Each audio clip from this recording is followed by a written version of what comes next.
भीमाशंकर ज्योतिर्लिंग की कहानी का उल्लेख हमें शिव पुराण में मिलता है।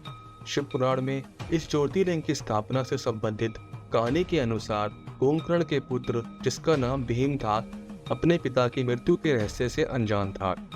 उसे इस बारे में ज्ञात नहीं था कि उसके पिता की मृत्यु प्रभु श्री राम के हाथों हुई है।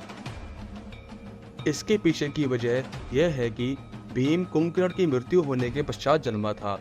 भीम की माता ने उसे कुंभकर्ण की मृत्यु के संबंध में सब जानकारी दे दी।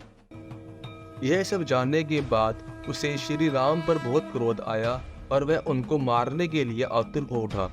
अपने पिता की मृत्यु का प्रतिशोध उसकी आंखों में अंगारे बनकर इस तरह दिखाई पड़ रहा था कि अब वह हर कीमत पर प्रभु श्री राम की हत्या करने के इच्छुक था।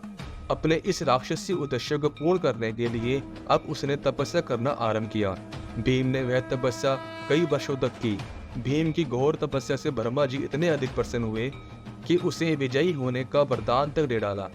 इस तरह जैसे ही भीम ने विजयी होने के वरदान हासिल किया, वह और भी अधिक निरंकुश और भयावह बन गया।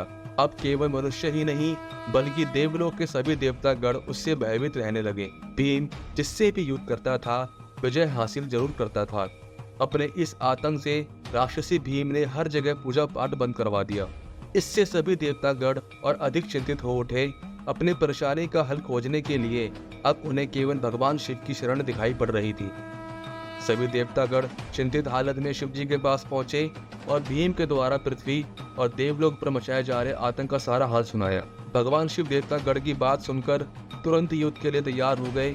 अब राक्षसी भीम और भगवान शिव का युद्ध आरंभ हुआ। भीम भले ही विजय प्राप्ति का वरदान हासिल किए बैठा था, परंतु वह किसी दैवीय शक्ति के आगे अभी भी कमजोर था। इस प्रकार भगवान शिव ने राक्षस भीम के साथ भीषण युद्ध कर उसे पराजित कर राख कर दिया।